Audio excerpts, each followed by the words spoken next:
Bonjour, bienvenue au think tank cybersécurité au sein de l'association de veille pour dirigeants InnoCherche. Nous sommes accueillis par le leader indépendant de la communication corporate RH et B2B, Epoca. Google, Amazon, Facebook, Apple, Microsoft forment ce qu'on appelle les GAFAM. Ils constituent les principaux bâtisseurs du digital innovant. De par leur taille critique, les GAFAM se livrent une guerre impitoyable au niveau des infrastructures. Et notamment, ils mènent la bataille des câbles sous-marins. Nous voyons sur cet écran que Google et Facebook remportent haut la main cette bataille devant Amazon et Microsoft.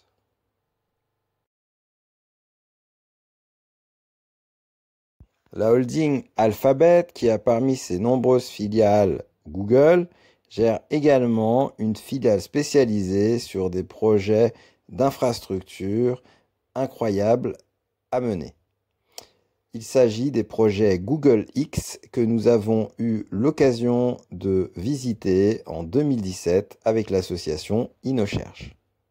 À l'époque, nous avions rencontré le chef de projet de Google Project Loon, qui consiste en une flotte de ballons gonflés à l'hélium et permettant un émetteur capable de diffuser une connexion 4G sur un rayon de 80 km, le tout alimenté par panneaux solaires.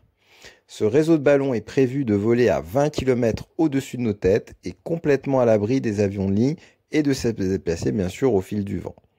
Une fois en l'air, ces ballons s'échangeront les signaux et requêtes des utilisateurs jusqu'à atteindre un fournisseur de services Internet. Ce projet a dû faire face à de nombreux problèmes, tant au niveau technique qu'économique et administratif. Au niveau des problèmes techniques, nous pouvons noter le fait de devoir cartographier les courants stratosphériques, le fait d'avoir la disponibilité de fréquences qu'aucun opérateur ne veut céder, le fait de pouvoir faire fonctionner l'électronique embarquée sous moins 65 degrés. Au niveau des problèmes économiques, notons la problématique de produire un tel ballon à un coût proche de 10 000 $ par unité, en deçà duquel la solution n'est pas économiquement viable. Comment également jouer le rôle d'un fournisseur d'accès Internet classique alors qu'on concurrence des opérateurs déjà en place. Et au niveau des problèmes administratifs, il fallait tout simplement obtenir des autorisations de vol au-dessus du territoire.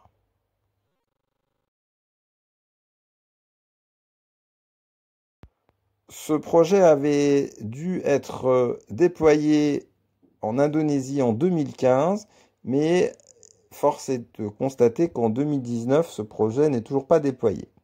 Par contre, cette année, en 2019, le projet Loon devrait être déployé au Kenya. Le projet Loon a donné lieu à un sous-projet, le projet FSOC pour Free Space Optical Communications, qui est ni plus ni moins qu'un projet de fibre optique aérien.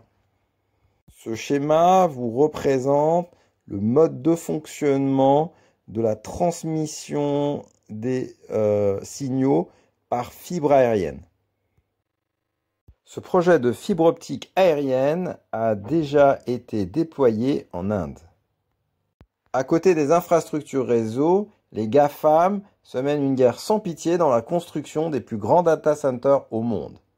Amazon et Microsoft se disputent la première place dans ce classement, ainsi que Google et Alibaba. Dans cette guerre des data centers et de l'hébergement, Amazon occupe depuis des années la première place, talonné par Microsoft. Derrière, nous avons deux challengers, Google et Alibaba. L'intérêt de ce graphique est également de pouvoir vous montrer les autres concurrents des GAFAM, à savoir IBM, Salesforce, Oracle, Tencent. En dehors des infrastructures réseau, en dehors des data centers, en dehors des solutions d'hébergement, le digital existerait-il sans les GAFAM? Voici la représentation d'une minute d'Internet en 2019. Et nous voyons que les GAFAM sont en tête des usages de tous les jours. Le plus grand vecteur de nos usages digitaux quotidiens est constitué par nos téléphones. Nos téléphones existeraient-ils sans les GAFAM?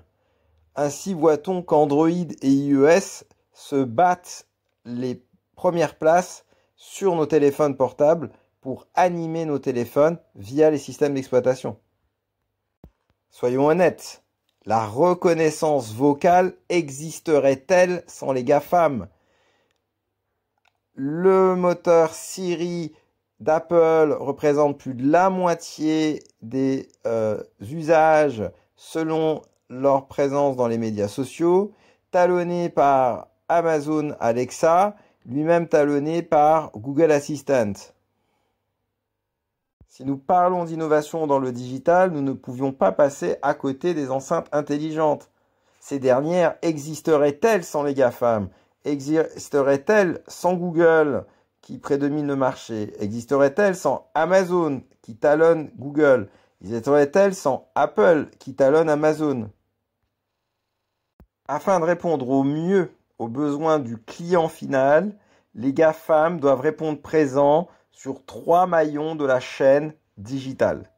Le premier maillon de la chaîne est constitué des touchpoints et constitué des logiciels avec lesquels le consommateur va interagir. Le second maillon de cette chaîne digitale est constitué de l'ensemble des services qui sont offerts à ce consommateur pour interagir avec lui-même ou avec le GAFAM ou avec les contacts virtuels qu'il peut entretenir et sa communauté donc. Le troisième maillon de cette chaîne digitale est constitué de toute la logique marketing, toute la logique de référencement, toute la logique de recommandation qui va être mise en œuvre par le GAFAM pour convaincre le consommateur de choisir tel ou tel service ou de trouver. Aujourd'hui, les GAFAM répondent non seulement présents sur ces 3 maillons de la chaîne digitale, mais ils occupent également tous les maillons périphériques qui supposent être soit des touchpoints en devenir, soit des maillons de marketing en devenir, soit des services en devenir. Nous étudierons dans la vidéo suivante les caractéristiques de chacun des GAFAM. Je vous invite à suivre toute notre actualité sur notre playlist YouTube ainsi que sur le site officiel inocherche.com. Merci à vous, à bientôt.